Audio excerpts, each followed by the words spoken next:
அன்பு சுட்டி குழந்தைகளே, உங்கள் அனைவருக்கும் கதை சொல்லி தாத்தாவின் வணக்கங்கள். இன்று உங்களுக்கு ஒரு கதையை சொல்ல போகிறேன். நல்லா கதையை கேட்டு ரசிங்க, சிரிங்க. விஜயநகரத்தில் திருவிழா ஆரம்பமானது. அப்போது பக்கத்து தேசத்திலிருந்து விஜயவர்தன் அப்படிங்கிற அரசரும் திருவிழா பார்க்கறதுக்காக வந்தார். அவரை அன்போடு உபசரித்து அவருக்கு வேண்டிய உதவிகளை செஞ்சு கொடுத்தாரு விஜயநகர அரசர் கிருஷ்ணதேவராயர். திருவிழா கூட்டம், ஆட்டம், கேளிக்கை அப்படின்னு வெகு விமர்சையாக 3 நாள் நடந்து முடிஞ்சுது. விஜயவர்தன் அனைத்தையும் கண்டு ரசித்து மகிழ்ந்து மன்னர் கிருஷ்ணதேவராயரை மிகவும் பாராட்டினார்.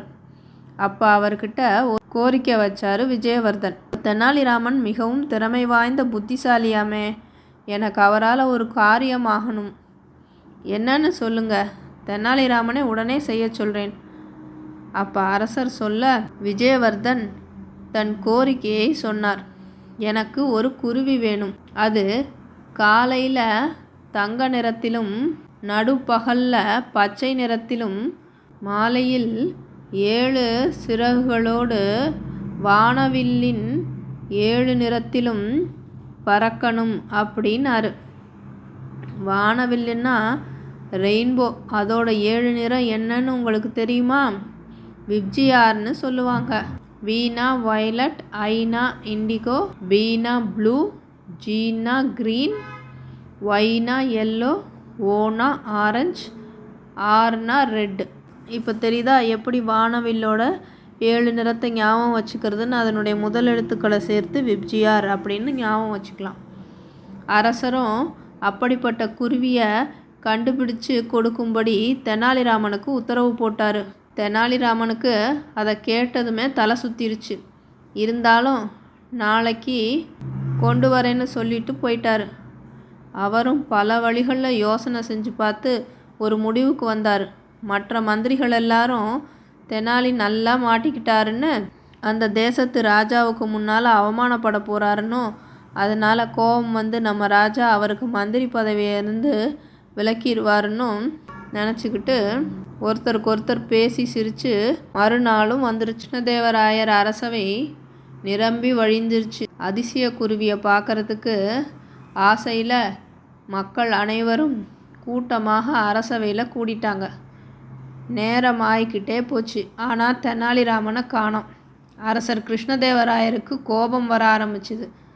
அந்த நேரம் பார்த்து தெனாலிராமன் அவைக்குள்ளே நுழைஞ்சார். அவையில் இருக்கும் எல்லோரும் தெனாலிராமனை பார்த்ததும் கொல்லுன்னு சிரிச்சிட்டாங்க. ஆமாம், அவர் சட்டை அங்கங்கே கிழிஞ்சு தொங்குது. சில இடத்துல முள் குத்திக்கிட்டு நீட்டிக்கிட்டு இருக்குது. கை கால் எல்லாம் சகதியும் சாணியும் அப்பிருக்கு. கையில் குருவி இல்லாத காலி கூண்டு ஒன்று இருக்குது. இதை பார்த்தா சிரிப்பு வருமா வராதா?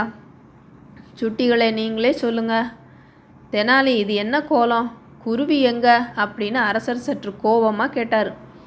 அரசே, தங்கள் உத்தரவின்படி அந்த குருவியை கஷ்டப்பட்டு தேடி பிடிச்சி இந்த கூண்டில் அடைச்சிட்டேன். நான் அரசவைக்கு வரும்போது அது தனது 7 இறக்கைகளையும் விரித்து கூட்டை விட்டு பறந்து போச்சு என்றார். அதை பிடிக்க போன போது என் கோலம் இப்படி ஆயிடுச்சு. ஆனால் அந்த குருவி பேசிச்சு அரசே, தானே என்னை தேடி வரேன்னு சொல்லுச்சு. அப்படியா?